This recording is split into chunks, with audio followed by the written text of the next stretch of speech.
سارے راستے اسے صرف سامیہ کی فکر ہو رہی تھی۔ آخر میں کیوں اس کے سامنے اتنا روڈ ہو جاتا ہوں؟ فضول میں غصہ آ جاتا ہے مجھے۔ اس بیچارے کا قصور کیا ہے؟ عمر نے خود کا احتساب کیا تو ہر طرف سے اپنا ہی قصوروار نظر آیا۔ پچھلے 1 ماہ سے اس کا یہی حال تھا۔ وہ دیکھ رہا تھا کہ سامیہ نے اپنے آپ کو بدل لیا ہے۔ وہ بنا کہے اس کی ہر ضرورت پوری کر دیتی تھی۔ اس کے لیے ناشتہ اس کے جاگنے سے پہلے ہی تیار ہوتا، گھر آتا تو وہ خاموش سے اس کے لیے کھانا لگا دیتی، اس کے روز آفس جانے کے کپڑے استری کر کے اس کی الماری میں رکھ ہوتے۔ وہ پچھلے 14 سال سے اپنے ہر کام خود کرنے کا عادی تھا۔ اسے اس بات کی عادت نہیں تھی کہ کوئی اس کا خیال رکھے۔ وہ اس توجہ کا عادی نہیں تھا۔ وہ چڑچڑا ہونے لگتا اور اسے خود بھی نہیں پتہ چلتا تھا کہ ایسے کیوں ہو رہا ہے۔ پھر یہ غصہ سامیہ پر نکلتا اور وہ سر جھکائے چپ چاپ سنتی رہتی۔ کہیں میں اس کا عادی تو نہیں ہو رہا، اس نے سوچا۔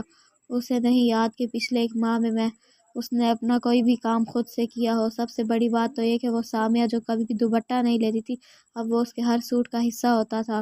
اب وہ بنا پوچھے گھر کا دروازہ نہیں کھولتی تھی، پھر نکلتے ہوئے سر ڈھانپ کر جاتی تھی۔ یہ سب وہ کس کے لیے کر رہی تھی؟ کیا عاصم غفور کے خوف سے؟ نہیں، ایسا ہرگز نہیں تھا۔ عاصم کے ساتھ وہی ہوا تھا جو ان سب نے سوچا تھا۔ اس کے لیڈر نے اسے پارٹی سے نکال دیا تھا۔ پارٹی سے نکلتے ہی پولیس والوں نے اس پر مختلف کیس کھول دیے۔ مجبوراً اسے کیس واپس لینا پڑا اور اب تو وہ ویسے بھی پولیس والوں سے چھپتا پھر رہا ہے۔ مجھے سامیہ سے کس بات پر چڑ ہے؟ صرف اس بات کی نہ کہ اسے اوڑھنے پہننے کی تمیز نہیں ہے، لیکن اب تو اس نے اپنے آپ کو بدل لیا ہے۔ مجھے اس طرح اس سے بات نہیں کرنی چاہیے تھی۔ میں گھر جا کر اسے سوری کہہ دوں گا۔ عمر نے دل ہی دل میں ارادہ کیا۔ گھر پہنچ کر اس نے سب سے پہلے جا کر کپڑے چینج کیے، پھر باہر آئے تو دیکھا وہ کچن میں تھی۔ وہ خاموشی سے آ کر ٹیبل پر کرسی گھسیٹ کر بیٹھ گیا، اس کا انتظار کرنے لگا۔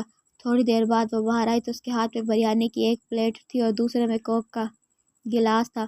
عمر کو نظر انداز کرتی ہوئی ٹی وی کے سامنے رکھے صوفے پر بیٹھ گئی، پھر اس نے ریموٹ سے ٹی وی آن کیا اور پلیٹ سے چمچ بھر بھر کے منہ میں ڈالنے لگی۔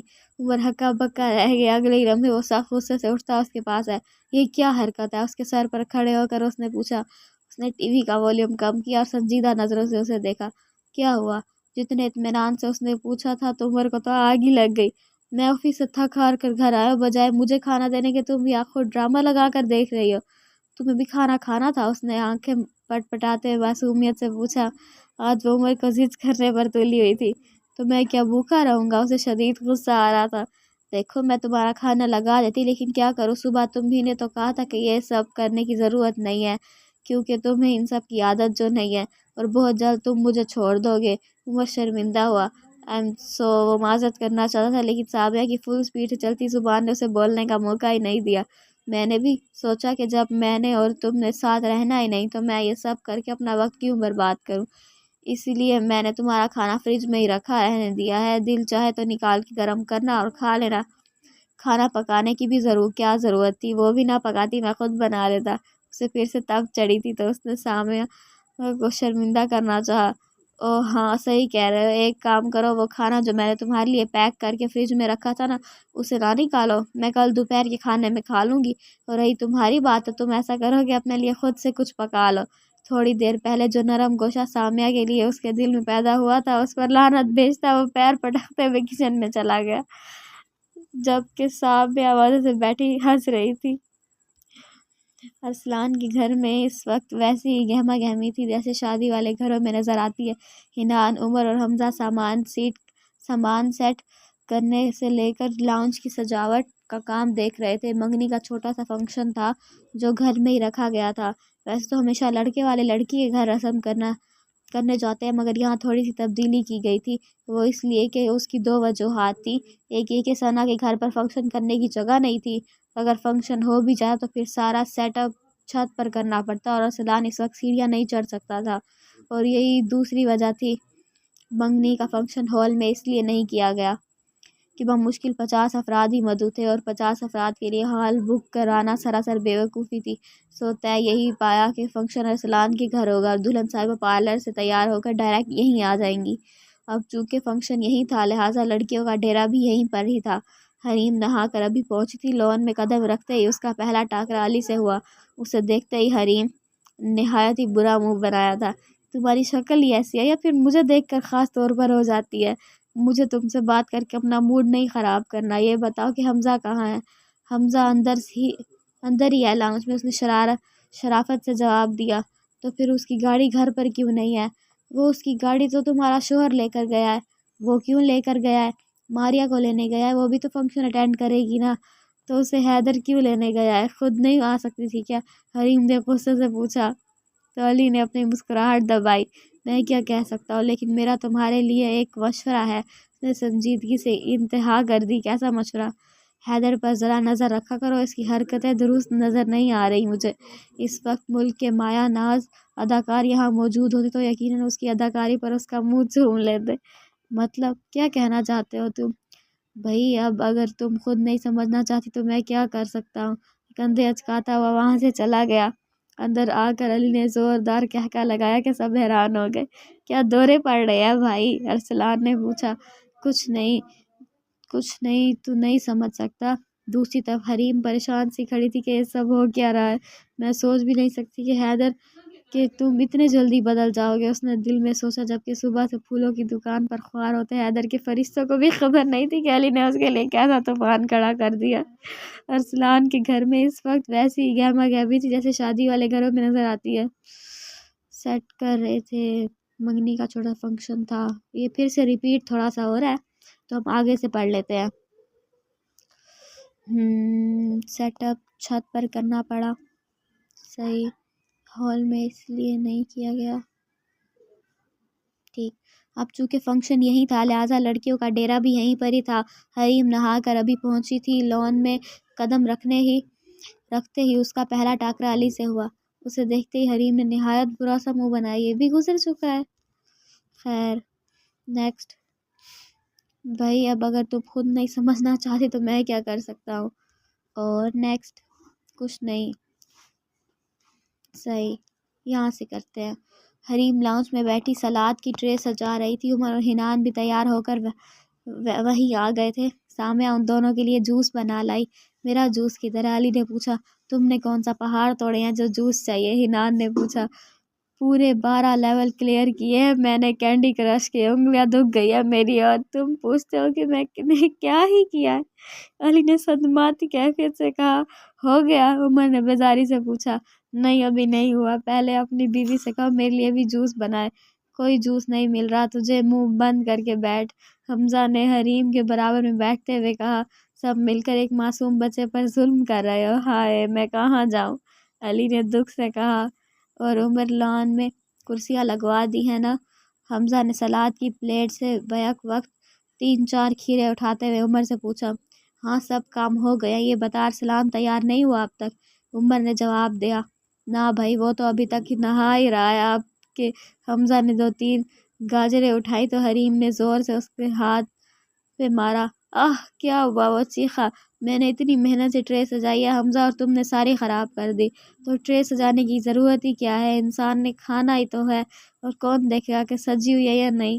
بیکار باتیں نہ کرو حمزہ، تمہیں سلاد چاہیے تو یہاں سے لے لو، لیکن ٹرے خراب نہ کرو۔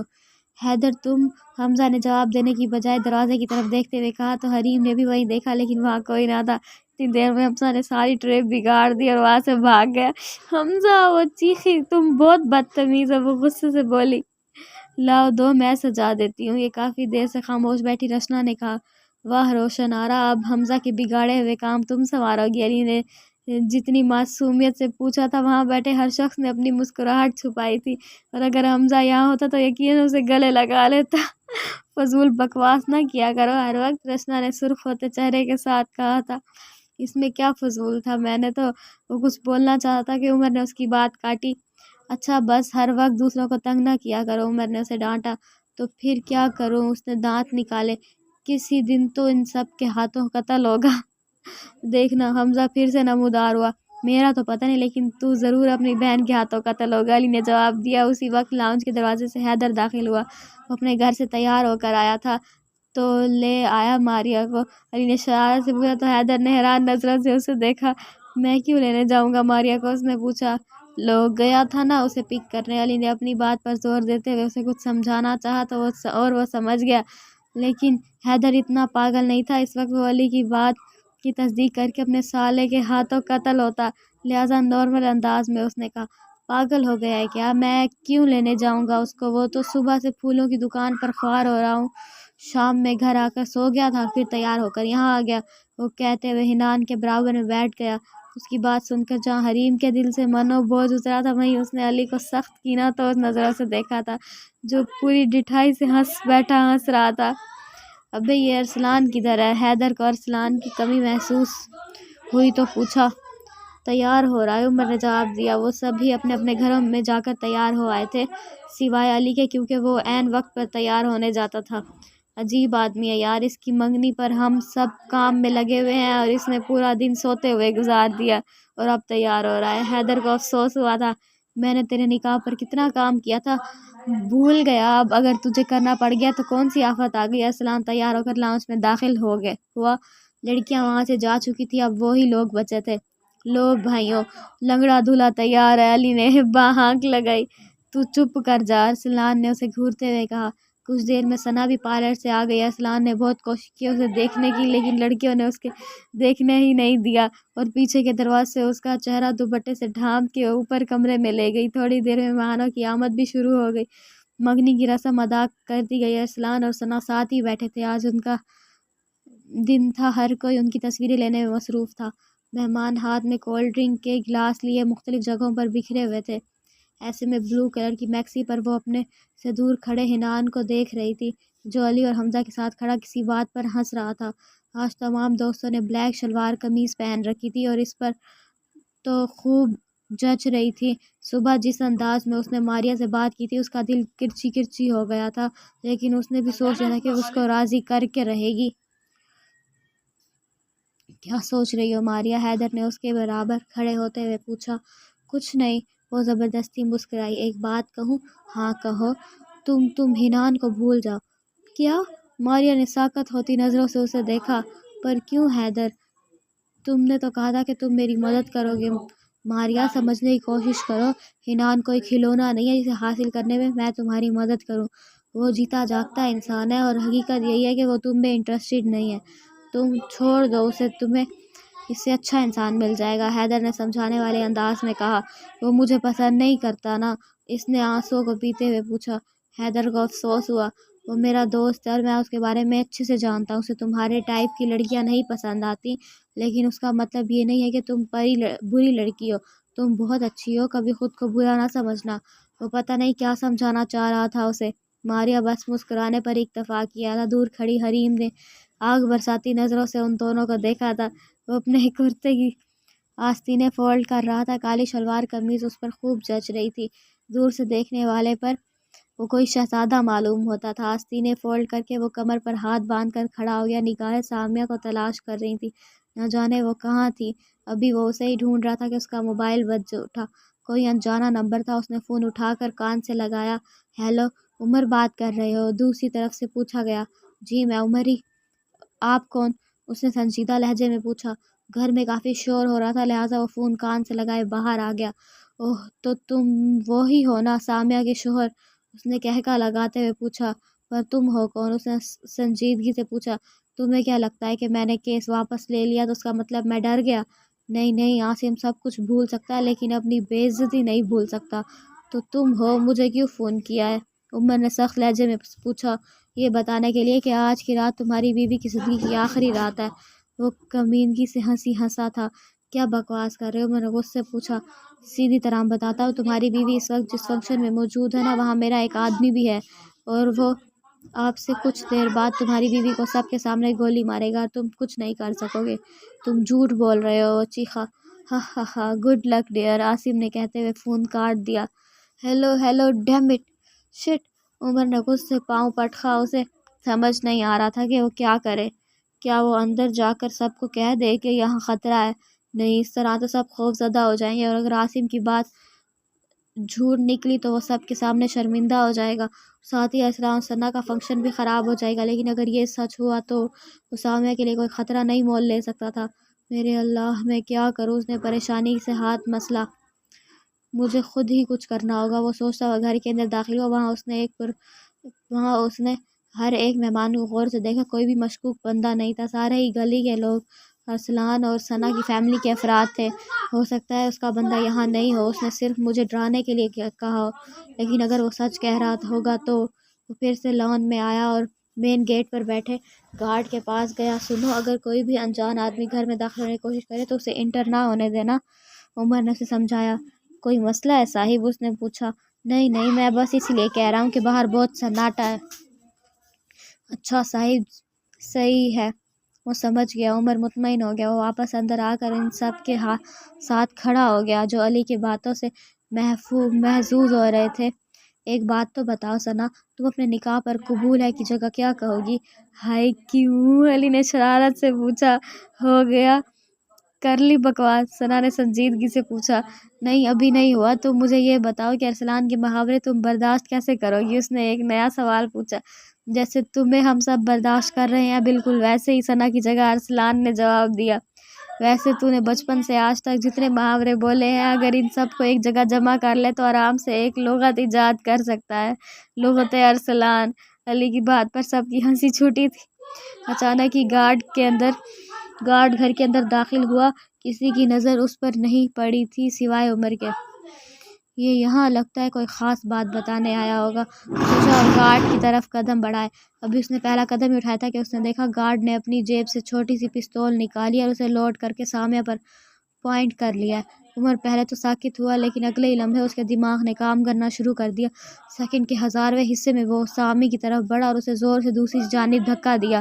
اس وقت گارڈ نے ایک ساتھ 3 فائر کیے تھے، لیکن چونکہ عمر نے سامیہ کو دھکا دے دیا تھا اس لیے ایک گولی اسے نہیں لگی، جو جہاں تھا وہیں ساکت ہو گیا۔ سامیہ دھکا لگنے سے پاس رکھی کھانے کی ٹیبل سے جا ٹکرائی تھی۔ اس نے معاف ہوتے دماغ کے ساتھ مڑ کر اسے جگہ دیکھا جہاں کچھ دیر پہلے وہ کھڑی تھی۔ اس کے پیروں تلے زمین کھینچ لی۔